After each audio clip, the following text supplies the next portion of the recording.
السلام علیکم، welcome back to my channel. اس ویڈیو میں لیکچر 25 اسلامیات کا جو ہے سیرہ آف دی ہولی پروفیٹ صلی اللہ علیہ وسلم پارٹ تھرڈ، ٹھیک ہے۔ تو اس میں آپ صلی اللہ علیہ وسلم کی مدنی لائف کے بارے میں، مکی لائف کے بارے میں دیکھیں گے۔ اس میں آپ صلی اللہ علیہ وسلم کی جو زندگی تھی، جو سیرہ تھی، اس کو دو حصوں میں تقسیم کیا گیا ہے۔ ایک جو مکی تھی، مدنی تھی، دو، ٹھیک ہے۔ جو آپ نے مائگریشن کی مدینہ کی طرف، اس سے جو پہلے کی زندگی تھی وہ کیا تھی؟ وہ مکی لائف تھی، یعنی مکہ میں رہتے تھے، مکہ سے مدینہ ہجرت کی۔ جو مکہ میں رہتے تھے وہ والی جو تھی وہ مکی تھی، اور جو مدینہ میں گئے وہاں پر رہے وہ مدنی تھی۔ اور آپ نے last 10 years of the life of holy prophet صلی اللہ علیہ وسلم، مدینہ کی جو لائف تھی آپ صلی اللہ علیہ وسلم کی، وہ 10 سال کے عرصے پر مشتمل ہے، ٹھیک ہے۔ یہ ایک ایم سی کیوز ہے کہ کتنے سال جو آپ صلی اللہ علیہ وسلم مدینہ میں رہے۔ اس کے بعد ہم دیکھ لیتے ہیں کہ اس میں ہم کیا کیا بیان کریں گے۔ جو مدنی لائف ہے، اس میں بردرہڈ آف مدینہ بیان کریں گے، the pact of Medina, battle of Badr, battle of Uhud, battle of Ahzab, treaty of Hudaibiyah, the conquest of Khaibar, the battle of Mutah, the conquest of Mecca, the battle of Hunain, Tabuk and last sermon. یہ سارے جو ہیں یہ مدنی life کے 12 aspect ہیں، ٹھیک ہے۔ سب سے پہلے دیکھ لیتے ہیں مائگریشن ٹو مدینہ، کہ مدینہ کی طرف جو مائگریشن ہوئی۔ اس میں مائگریشن ٹو مدینہ میں آپ صلی اللہ علیہ وسلم جو ہے مکہ میں رہتے تھے۔ تو جو آپ صلی اللہ علیہ وسلم نے 13 سال کی جو عرصہ تھا، یعنی آپ نے جب اعلان کیا نبوت کا، اس کے 13 سال بعد آپ نے مدینہ کی طرف ہجرت کی، ٹھیک ہے۔ اور آپ نے وائی ڈیڈ حضرت محمد مائگریٹ ٹو مدینہ، یعنی مدینہ کی طرف ہجرت کیوں کی؟ تو اس کا آنسر یہ ہے کہ he migrated to Medina because the life in Mecca was very difficult, یعنی جو مکہ میں زندگی تھی وہ اب مشکل ہو چکی تھی، کیونکہ وہ جو کفار تھے انہوں نے اب تانگ کرنا شروع کر دیا تھا۔ تو آپ صلی اللہ علیہ وسلم نے اللہ کے آرڈر کے مطابق جو تھا اپنی لائف کی پروٹیکشن کے لیے اور property of lying the foundation of Islamic state, Islamic state کی جو پراپرٹی تھی اس کی فاؤنڈیشن ڈالنے کے لیے آپ صلی اللہ علیہ وسلم نے مدینہ کی طرف ہجرت کی، ٹھیک ہے۔ تو آپ کو ویلکم کیا گیا مدینہ میں، کیونکہ آپ صلی اللہ علیہ وسلم کے کچھ جو صحابی تھے وہ پہلے ہی مدینہ میں موجود تھے، اور انہوں نے انصار کو بتا دیا تھا کہ آپ صلی اللہ علیہ وسلم آ رہے ہیں۔ تو جیسے ان کو اس خبر کا پتہ چلا تو وہ سارے وہاں پر آپ صلی اللہ علیہ وسلم کا انتظار کرنے میں اکٹھے ہو گئے، ٹھیک ہے، ویلکم کرنے میں۔ تو اس میں کیا ہے کہ دی ریزیڈنٹس آف مدینہ، جو مدینہ میں اس وقت 3 نیشنز تھی، یہ آپ نے یاد رکھنا ہے کہ کون کون سی تھی۔ بلیسڈ کمپینینز، یعنی جو مسلمان تھے آپ صلی اللہ علیہ وسلم کے صحابی تھے، اور پولیتھیسسٹ آف مکہ، جو مدینہ کے جو پولیتھیسسٹ مشرک تھے، ٹھیک ہے۔ جیوز بھی اس وقت، یہ 3 جو قومیں تھی یہ اس وقت وہاں پر موجود تھی، ٹھیک ہے۔ اس کے بعد ہے کہ the background of brotherhood, اس کو دیکھ لیتے ہیں۔ جب آپ صلی اللہ علیہ وسلم نے مدینہ کی طرف ہجرت کی تو آپ صلی اللہ علیہ وسلم کے جو صحابی تھے ساتھ جو گئے تھے وہ اپنا سب کچھ چھوڑ چھاڑ کر چلے گئے تھے۔ تو آپ صلی اللہ علیہ وسلم نے انصارز کو موٹیویٹ کیا کہ آپ ان کو جو ہے ان کی مدد کریں، تو وہ جو انصارز تھے وہ تیار ہو گئے اور انہوں نے اپنی ہر چیز ان کو مضبوط کرنے میں لگا دی۔ تو آپ یہاں پر ایک کوشچن ہے کہ بردرہڈ آف مدینہ کسے کہتے ہیں؟ یہ اس کا یہ آنسر ہے، یہ جو 2 لائنز ہے ہمارے پاس، کہ تو آپ صلی اللہ علیہ وسلم نے جو بھائی چارے کا رشتہ تھا وہ انصارز اور مہاجرین جو امیگرینٹس تھے ان کے درمیان قائم کیا، اور یہ کہاں پر قائم کیا؟ انس بن مالک رضی اللہ عنہ کے گھر پر، اور وہ مدینہ میں موجود تھا، ٹھیک ہے۔ اس سے جو یہ ریلیشن شپ قائم ہوا اس کو بردرہڈ آف مدینہ کہا جاتا ہے۔ اس کے کچھ ایمز بھی تھے، وہ بھی ہم دیکھ لیتے ہیں۔ یہ ایمز اس کے امپورٹنٹ ہیں، 2-3 ہیں۔ 2 ایمز تھے، ایک یہ کہ جو مدینہ سے آئے تھے ان کو سیٹل کرنا تھا، ٹھیک ہے، اور ان کو ضرورت تھی، اور کیونکہ وہ اپنا سب کچھ مکہ میں چھوڑ کر آئے تھے۔ اس کے بعد جو دوسرا تھا، اس main purpose was to strengthen the Muslims, مسلمان جو تھے ان کو جو طاقتور بنانا اس کا دوسرا مقصد تھا، ٹھیک ہے۔ امام غزالی رضی اللہ عنہ کے مطابق بردرہڈ، یہ جو بردرہڈ قائم ہوئی اس سے جو اچیومنٹ ہوئی وہ کیا تھی وہ بھی دیکھ لیتے ہیں۔ اس کا جو سب سے پہلا اچیومنٹ تھی اس بردرہڈ کی، وہ یہ تھی کہ اس نے جو اگنورنٹ تھی، جہالت تھی، اس کو ختم کیا۔ اور اس کا جو دوسرا ایم ہے وہ اس میں جو رنگ و نسل کا فرق تھا، جو ڈسکریمنیشن آف ہوم لینڈ تھی، یعنی جو وطن کا فرق تھا، وہ بھی اس نے ختم کر دیا، ایلیمینیٹ کر دیا، ٹھیک ہے۔ اس کے بعد ہم بات کریں گے کہ دی سیکریفائسز آف دی کمپینین، یعنی جو صحابہ نے سیکریفائس کیا، قربانیاں دیں، وہ کیسی کیسی ہیں۔ اس میں یہ جو سیکریفائس آف کمپینین ہے، اس میں جو انصار تھے انہوں نے کیسے کیسے سیکریفائس کیا اپنے جو بھائی تھے مکہ سے آئے ہوئے مہاجرین تھے ان کو سیٹل کرنے کے لیے۔ تو اس میں یہاں پر ایک حدیث ہے جو امام بخاری رضی اللہ عنہ نے رپورٹ کی ہے، اور یہ حضرت انس بن مالک سے روایت ہے، کہ یہ روایت جو ہے وہ ابن صاحب الزہری سے ہے، اور انس بن مالک کہتے ہیں کہ وین دی امیگرینٹس کے Medina they are nothing whereas the Ansar. جب امیگرینٹس جو تھے وہ مکہ مدینہ میں آئے تو ان کے پاس نہ زمین تھی نہ کوئی جائیداد تھی, وہ خالی تھے, ٹھیک ہے. لیکن انصار کے پاس جو زمین بھی تھی اور جائیداد بھی تھی. انصار نے ان کو اس کنڈیشن پر اپنی جو زمین تھی اس پر ورک کرنے کے لیے کہا کہ وہ جو سال کا آدھی فصل ہوگی وہ بھی انہیں دیں گے, ٹھیک ہے. وہ آدھی فصل جو ہوگی وہ انصارز کو ملے گی, اور جو آدھی ہوگی وہ ان امیگرینٹس کو, مہاجرین کو ملے گی, ٹھیک ہے. جو حضرت انس رضی اللہ عنہ کی مدر تھی وہ آلسو دی مدر ہے کس کی, عبداللہ بن ابو طلحہ, ٹھیک ہے. ان کی بھی مدر ہے, یعنی یہ دونوں آپس میں بھائی ہیں, انس اور عبداللہ بن ابو طلحہ. تو انہوں نے کچھ ڈیٹ پامز یعنی کھجور کے جو درخت تھے وہ اللہ اپوسٹل کو دی. ڈیٹ پامز یعنی کچھ کھجوریں تھی. He gave them to his freed slave girl, اور آپ صلی اللہ علیہ وسلم نے اس یہ جو تحفہ تھا اس کو اپنے ایک جو غلام لڑکی تھی ایمن جس کا نام تھا اس کو دے دی, ٹھیک ہے. جو کہ آلسو مدر تھی کس کی, اسامہ بن زید کی جو ماں تھی. اس کے بعد جب آپ صلی اللہ علیہ وسلم یعنی خیبر اور مدینہ سے واپس لوٹے, لوگوں سے لڑ کر, خیبر کی جنگ لڑ کر, تو ایمیگرینٹس جو تھے, مہاجرین تھے, انہوں نے انصار کو گفٹ جو تھے وہ واپس کیے, جو انصاروں نے ان ایمیگرینٹس کو, مہاجرین کو دیے ہوئے تھے, ٹھیک ہے. تو آپ صلی اللہ علیہ وسلم نے آلسو جو آپ صلی اللہ علیہ وسلم تھے انہوں نے بھی انس مدر کی جو تھی اس کو ڈیٹ پام جو تھے انہوں نے دیے تھے تحفے میں, وہ بھی ان کو واپس دے دیے. اور اللہ سجا gave Ayman other trees from his garden in lieu of the old gift, یعنی اور آپ صلی اللہ علیہ وسلم نے جو ایمن تھی اس کو بھی جو دوسرے درخت تھے گارڈن میں وہ بھی ایز اے اولڈ گفٹ کے بدلے میں دے دی, ٹھیک ہے. تو اس میں یاد کرنے کے لیے یہ جو سیکریفائس ہے کمپینی, کوئی اس میں زیادہ چیز نہیں ہے, اس کو آپ نے یاد نہ کریں تو کوئی بات نہیں, ٹھیک ہے. اس کے بعد ہے کہ دی ایکنالجمنٹ آف امیگرینٹس. یہ جو بھائی چارے کا رشتہ تھا اس نے ایک فضا ہی قائم کر دی تھی اور لوگوں کے دلوں میں جو تھا وہ ایمان آ گیا. اور جس کی ایک ایگزامپل یہاں پر دی ہوئی ہے کہ جو عبد الرحمن بن عوف تھے وہ جب آپ صلی اللہ علیہ وسلم کے پاس آئے تو ان کے درمیان اور حضرت سعد بن الربی کے درمیان آپ صلی اللہ علیہ وسلم نے بھائی چارے کا رشتہ قائم کیا. تو جو سعد بن الربی تھے وہ ایک رچ مین تھے, ٹھیک ہے. اور انہوں نے کہا کہ انصار مجھے جانتے ہیں کہ میں سب سے جو ہے رچ مین ہوں, اور میں اپنی پراپرٹی جو ہے وہ 2 حصوں میں تقسیم کرنے لگا. ایک انہوں نے اپنے لیے رکھا, دوسرا انہوں نے حضرت عبد الرحمن کے لیے, عبد الرحمن بن عوف کے لیے رکھا, ٹھیک ہے. اور پھر کہا کہ میرے 2 بیویاں ہیں اور تم کو جو اچھی لگتی وہ تم رکھ لو, میں اس کو ڈیورس دے دوں گا, اور تم اسے جو ہے قانوناً طور پر جب اس کی عدت ختم ہو جائے گی تو تم اس سے شادی کر لینا, ٹھیک ہے. تو اس واقعے کے بعد جو اس بات کے بعد عباد الرحمن نے کہا کہ اللہ بلیس یور فیملی, یعنی اللہ آپ کے جو فیملی ہے اور فار یو آپ کے لیے رحمت کرے. اور پھر عبد الرحمن جو تھے وہ مارکیٹ چلے گئے اور واپس نہیں آئے, صرف کچھ دنوں بعد آئے, اور رات میں کچھ جو یوگرٹ, دہی اور بٹر تھی, ٹھیک ہے. جب ٹریڈنگ پر گئے تھوڑے دنوں بعد جب دوبارہ واپس آئے تو اپنے کپڑوں پر جو تھا وہ سینٹ لگا کر آئے تھے. تو آپ صلی اللہ علیہ وسلم نے پوچھا کہ یہ سینٹ کیا ہے, تو رپلائی کیا کہ جو عبد الرحمن انہوں نے کہا کہ میں نے ایک جو انصار کی لڑکی تھی اس سے شادی کر لی. تو اللہ اپوسٹل جو تھے, اللہ کے رسول تھے, انہوں نے فرمایا کہ تم نے مہر کتنا رکھا ہے, تو اس نے کہا کہ 8 stone weight of gold, 1.5 stone weight, ڈیٹ کے برابر جو ویٹ ہوگا سونے کا, یہ گولڈن ڈیٹ ویٹ اسٹون کہہ رہے ہیں, اتنا یعنی انہوں نے رکھا. تو آپ صلی اللہ علیہ وسلم نے فرمایا کہ arrange a marriage banquet even with a shape, یعنی میرج جو ہے اس کو ارینج کرو اگر حتیٰ کہ ایک شیپ ہی جو ہے ایک بھیڑ کے طور پر, یعنی اس میں مور رکھنا پڑے ایک بھیڑ, ٹھیک ہے. اس کے بعد ہے کہ یہ یونیک ایگزامپل آف بردرہڈ کی جو سب سے یونیک ایگزامپل ہے وہ دیکھ لیتے ہیں. جو یہ یونیک ایگزامپل والا ہے ہائی لائٹ, اس میں صرف ایک ایم سی کیوز ہے وہ آپ نے یاد رکھنا ہے.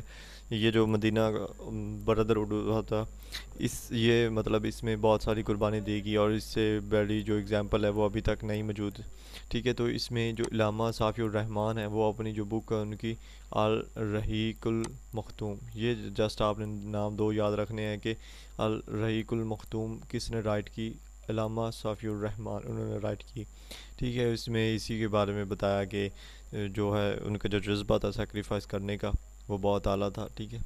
اور یہ اس کا ہے, اس کو پڑھنے کی ضرورت کو نہیں, یاد کرنے کی بھی ضرورت اس کو نہیں ہے, ٹھیک ہے.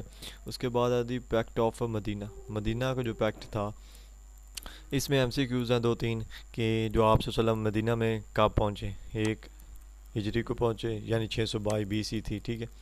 اور آپ صلی اللہ علیہ وسلم signed an agreement with the Muslim Jews اور جیوز اور پولیتھیسسٹ آف مکہ جو مدینہ کے مشرک تھے ان کے درمیان ایک معاہدہ طے پایا، اور یہ جو ایگریمنٹ تھا اس کو چارٹر آف مدینہ کے نام سے پکارا جاتا ہے، ٹھیک ہے۔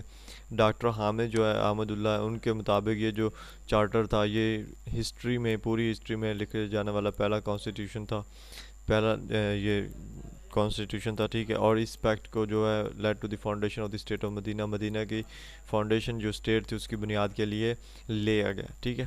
یہ چارٹر آف مدینہ اس کا نام تھا، اور جو پہلے ہجری میں لکھا گیا تھا، ٹھیک ہے۔ یہ دو آپ نے اس کے MCQs یاد رکھنے ہیں۔ اس سے جو مدینہ کا چارٹر تھا اس کی کچھ شرائط تھی، اس میں 3 قبائل تھے، وہ آپ نے یاد رکھ لینے کہ کون کون سے ہیں۔ ایک بنو کنیکا، اور دوسرا بنو نذیر کا، تیسرا جو بنو قریظہ کا تھا، ٹھیک ہے۔ تو اس میں جو مین پروویژن تھا، جو ٹرمز تھی، وہ آپ یہ 5 جو ہیں یہ ان کو آپ نے یاد رکھنا ہے۔ سمپل سے ہیں۔ سب سے پہلے کی ہے کہ the method of bloodshed redemption that has been going on before will remain the same, یعنی بلڈ شیڈ اور ریڈمپشن کا جو میتھڈ تھا وہ سیم رہے گا۔ قصاص جو ہوتا ہے ریڈمپشن، ٹھیک ہے، بلڈ شیڈ کے مطابق، یعنی اگر کوئی قتل کرتا ہے تو اس کا جو قصاص ہوتا ہے، یا قتل کے بدل جو ہے قتل کیا جاتا ہے، یہ جو چیزیں تھی وہ سیم رہے گا جیسا کہ پہلے ہوتا تھا۔ اس کے بعد ہے کہ ول ریلیجیس فریڈم، یعنی جو جیوز تھے، جو یہودی تھے، ان کو اپنی تعلیمات جو تھی اسلام، ان کے جو دین کی، وہ فریلی تھی، وہ اپنے آپ طور پر کر سکتے تھے، اور وہ مسلمانوں کے ساتھ بھی اپنے ریلیشن رکھ سکتے تھے، ٹھیک ہے۔ When it is the turn of one of the parties to fight a third party, یعنی جب ایک پارٹی کسی یہ 3 قبائل میں سے تیسری پارٹی کے ساتھ لڑتی ہے تو دے ول ہیلپ ایچ ادر، یعنی ان کو ایک دوسرے کے ساتھ ہیلپ کرنی چاہیے۔ وین این ایکسٹرنل فورس انویڈز مدینہ، جب مدینہ میں کوئی بیرونی فورس آئے، کوئی بیرونی طاقت آئے، یعنی کوئی اور آ کر حملہ کر دے، تو یہ سب کیا مل کر اس اٹیک کو کیا ہے ڈیفینڈ کریں گے، نہ کہ یہ ایک سائڈ جو ہے وہ کارپوریٹ کرے دوسری نہ کرے، ٹھیک ہے۔ With when one of the parties میں ایک پیس ود دی تھرڈ پاور، یعنی اگر ایک پارٹی دوسری پارٹی کے ساتھ اگر جو ہے پیس رکھتی ہے، امن کرنا چاہتی ہے، تو the other will also join in the peace, یعنی دوسری جو ہے وہ بھی اس امن میں شریک ہو۔ لیکن جو religious battle will be an exception, religious battle جو تھی وہ ایکسیپشن تھی، وہ اس سے الگ موجود تھی، ٹھیک ہے۔ Need and the importance of the charter of Medina, یہ جو مدینہ کا چارٹر تھا اس کے جو اثرات تھے وہ آپ دیکھ لیں کہ یہ مسلمانوں کے لیے بہت ہی جو فائدہ مند ثابت ہوا، کیونکہ جو آوز قبیلہ اور جو خزراج قبیلہ تھا اس کے درمیان جو بیٹل ہو رہی تھی وہ ختم ہوگی۔ اس کے بعد جو یہودی تھے ان کی جو سپرمیسی تھی وہ بھی ختم ہوگی۔ اس کے بعد اس بات کی یہ گارنٹی تھی کہ جو مدینہ کی ریاست ہے وہ قائم رہے گی، اس کو کوئی نقصان نہیں پہنچے گا۔ اس کے بعد it produces difficulties for the disbeliever of Medina to harm Muslim, یعنی اس نے ڈسبلیور جو مشرقین تھے ان کے لیے مشکلات پیدا کر دی تھی کہ وہ مسلمانوں کو جو ہے وہ نقصان پہنچائے، ٹھیک ہے۔ یہ اس کے جو ایفیکٹ تھے اور مسلمانوں کے لیے بہت ہی اہم تھے۔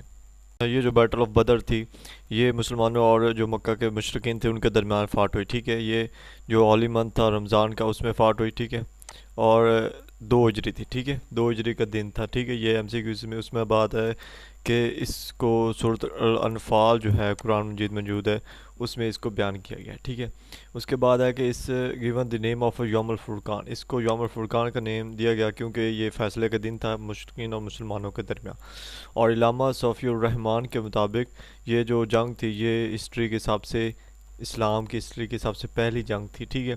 اور اس میں اللہ تعالیٰ نے ارشاد فرمایا، قرآن مجید میں اس کا ارشاد ہے، یہ جو ہمارے پاس آیات ہے اس میں ارشاد فرمایا گیا کہ remember when you were few and were reckoned weak in the land, یعنی اس وقت کو یاد کرو جب تم تعداد میں کم تھے اور تم خود کو کمزور محسوس کر رہے تھے، and were afraid that men might kidnap you, اور اس بات سے خوفزدہ تھے کہ یہ لوگ جو لوگ ہیں وہ آپ کو کڈنیپ کر لیں گے، بٹ اس نے آپ کو ایک سیف یعنی جگہ جو وہ دی، اینڈ اور اس نے آپ کی ہیلپ کر کے آپ کو مضبوط کیا، and provide you with good things so that you might be grateful, اور تم کو وہ چیزیں دی، گڈ تھنگ دی، تاکہ تم جو ہے اس کا شکر گزار کرو، ٹھیک ہے۔ یہ اس آیت کا ترجمہ ہے میرے پاس، میں نے اس کا مفہوم بیان کر دیا ہے، ٹھیک ہے۔ اس کے بعد بات کریں گے کہ reason of the battle of Badr, تو جو بدر کی پلیس ہے وہ 80 مائلز جو ہے ہمارے پاس کیا ہے 80 مائلز کے فاصلے پر ہے، کتنے فاصلے پر 80 مائلز پر، جو کہ 128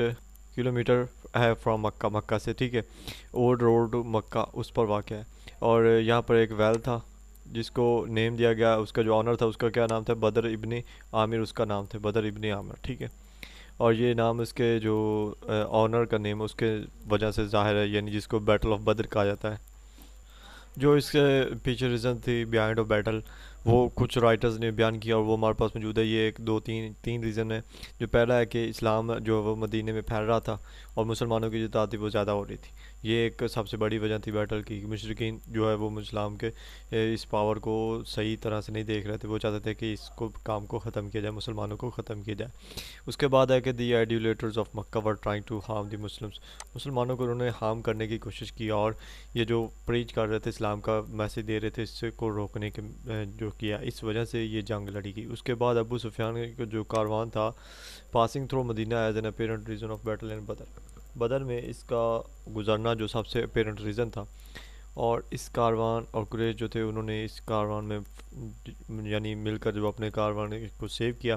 and Abu Sufyan caravan escaped out by using alternate way. Abu Sufyan جو تھا وہ اپنے کاروان کو ایک دوسرے راستے سے لے کر نکل گیا. ابو سفیان نے جو کہا کہ ہم مسلمانوں سے نہیں لڑیں گے, بٹ جو ابو جہل تھا وہ انسسٹ کر رہا تھا کہ فائٹ کرنی ہے مسلمانوں سے. ٹھیک ہے, تو اب ہم دیکھ لیتے ہیں کہ جو ہولی پروفٹ صلی اللہ علیہ وسلم تھے preparation for the war and pray at the night. یہ دیکھ لیتے ہیں جو آپ صلی اللہ علیہ وسلم تھے. آپ صلی اللہ علیہ وسلم سکسٹینتھ آف رمضان ان 1 ہجری کو بدر آئے. ٹھیک ہے, and he identified the places of death of infidel, prayed all the night for the مسلمانوں کی سائڈ رات جو ہے وہ دعا مانگی کہ اللہ تعالیٰ ہماری مدد کرے. اس کے بعد دیکھیں گے کہ the succession of Muslims by blessing of Allah. تو اس میں سب سے پہلے دیکھیں گے کہ ایم سی کیوز ہے کہ بیٹل میں مسلمانوں کی جو تعداد تھی وہ 313. ٹھیک ہے, اس کے بعد جو کافر تھے ان کی تعداد جو تھی وہ 1000 تھی. ٹھیک ہے, اللہ تعالیٰ نے اینجل بھیج کے مسلمانوں کی اس میں مدد کی اور کافروں کو بری طرح سے شکست ہوئی. اور اس کا اظہار جو بیٹل آف بدر ہے اس کا اللہ تعالیٰ نے سورت کی جو ورسز ہیں 8 اور 14 سورۃ الانفال کی اس میں کلیئرلی طور پر مینشن کر دیا ہے. یہ ہمارے پاس وہی آیات ہے, ان کو ہم ترجمہ دیکھ لیتے ہیں. اس میں کہا گیا ہے کہ ریممبر یعنی یاد رکھو وہ وقت جب ہم نے تم پر غنودگی طاری کر دی تھی. یہ ڈروزینس کا مطلب ہوتا ہے غنودگی. اینڈ سیکورٹی فرام ہم اینڈ سینڈ ڈاؤن اور حفاظت and send down upon from the sky اور یعنی ہم نے آسمان سے ان کی طرف بھیجے تھے, فرشتے بھیجے تھے. ٹھیک ہے, and rain by which to purify you اور رین بھیجی تاکہ تم صاف ہو جاؤ. And remove from you evil اور تاکہ تم سے جو شیطان کی جو گندگی ہے وہ ریموو کی جا سکی. And to steadfast your hearts and plant firmly thereby you feet اور تاکہ تمہارے ہارٹ اور جو ہارٹ ہے وہ طاقتور ہو جائے, پکا ہو جائے, پختہ ہو جائے تاکہ تم جو ہے فیٹ کرو, لڑ سکو. ٹھیک ہے, تو یہ اس کا ترجمہ تھا ہمارے پاس. تو رزلٹ جو تھا غزوہ بدر کا وہ دیکھ لو اگر آپ, تو آپ حیران رہ جاؤ گے کہ جو مسلمان تھے ان کے صرف 14 جو صحابہ تھے وہ اس میں شہید ہوئے تھے اور 70 جو ڈسبلیور تھے وہ مر گئے تھے. اور باقی جو 17 ڈسبلیور کو کیا کیا گیا تھا, ان کو پکڑ لیا گیا تھا. ٹھیک ہے, اور آپ صلی اللہ علیہ وسلم نے حضرت ابو بکر صدیق, حضرت عمر رضی اللہ عنہ کے ساتھ اس پرزنر کو ڈیل کرنے کے حوالے سے جو کنسلٹ کیا. تو آپ صلی اللہ علیہ وسلم نے حضرت ابو بکر صدیق کی جو کنسلٹنٹ تھی کہ پرزنر سے جو ہے فدیہ لیا جائے اس کو ایکسیپٹ کیا. اور یہ کہا گیا کہ جب تک کوئی قیدی جو ہے وہ فدیہ نہیں دے گا تو وہ ہر مسلمان کو ہر دن جو ہے یعنی 10 چلڈرن کو پڑھانے کا ذمہ دار ہوگا. ٹھیک ہے, یہاں پر جو پہلا پارٹ ہے 25 لیکچر کو اختتام کرتے ہیں کیونکہ ویڈیو لمبی ہو رہی ہے. تو نیکسٹ لیکچر میں انشاءاللہ جو 25 کا سیکنڈ پارٹ ہے وہ ڈسکس کریں گے. تب تک کہ اپنا خیال رکھیے گا. اگر ویڈیو اچھی لگی تو لائک کرنا, شیئر کرنا مت بھولیے گا اور چینل کو سبسکرائب کر دیں تاکہ آنے والی ویڈیوز آپ کو ملتی رہیں. اللہ حافظ.